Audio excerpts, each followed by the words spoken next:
My name is Gabriel Harp.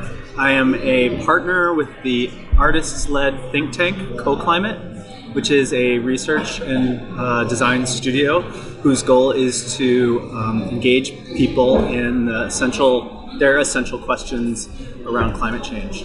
And we help organizations and institutions, we work with them as artists and designers to help them to build exhibitions, experiences, animations, games, ways to communicate and to engage their stakeholders, members, and the public around climate change solutions and impacts. So my core mission at COP21 is to not only share the work that we've been doing over the last year, as well as an exhibit that we put together in working with the Climate and Clean Air Coalition and the World Health Organization. It's an exhibit looking at the artists and designers exploring the links between air pollution and climate change and health. And the interesting thing is that artists and designers have create a range of different communications and engagement approaches that resonate with people in different ways. And it allows people to experience risk, to experience impacts in ways that perhaps are less commonly tried by the communications communities and the marketing communities. And it's nice because it shows a wider diversity of ways in which to connect to the public and to decision makers as well.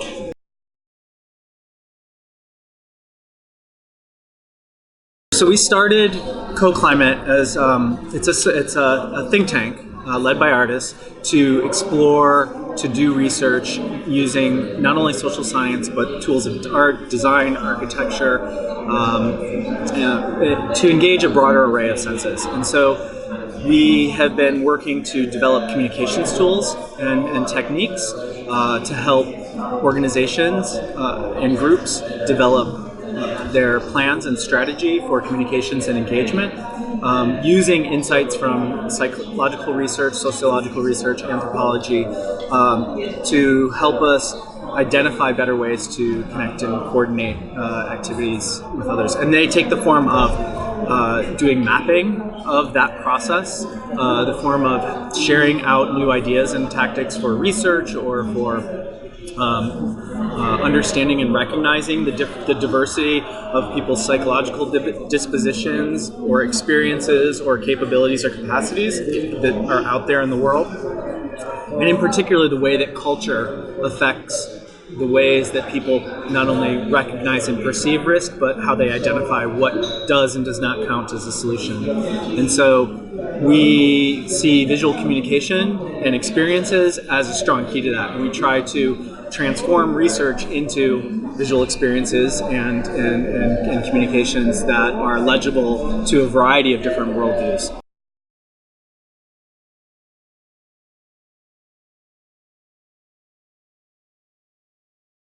So one of the ways in which it's been immediately helpful for us to learn how we can be better at what we do and how the work that we're doing does and does not work for different kinds of audiences and stakeholders and decision makers. And so we're learning from that. We iterate. So when we design something, we try to learn from that and improve that and find out what is coming through, what is not coming through, what are some different obstacles that people are encountering, what are some different challenges that people are encountering, and how can we design better for that. Also, it's early in the week now, and there's still some time, but I've started to run into others who are doing similar work, and that's really nice to be able to share because it's a wide range of policy and technology questions oftentimes, and so I think where we're excited is where we see people who are using things like gaming and simulation, people who are using tools that allow the public and decision making to come together in ways that are creative and responsive and that really leverage the diversity that exists at a place like this. Yeah.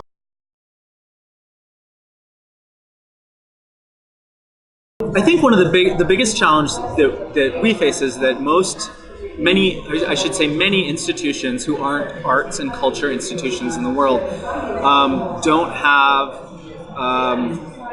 a depth or a long history of experience working on a cultural dimension.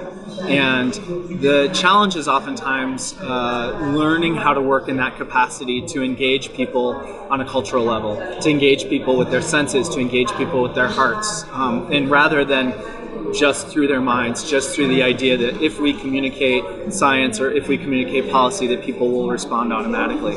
And the quickest route to change has often piggybacked upon cultural change in a variety of ways, technological or political as well. And so we, recognizing that institutions haven't fully embraced that understanding yet, and finding ways that we can still work cooperatively with them to undertake this kind of work is not only challenging but also very exciting, because the amount of opportunity and the amount of learning that happens in that we can build on for the future.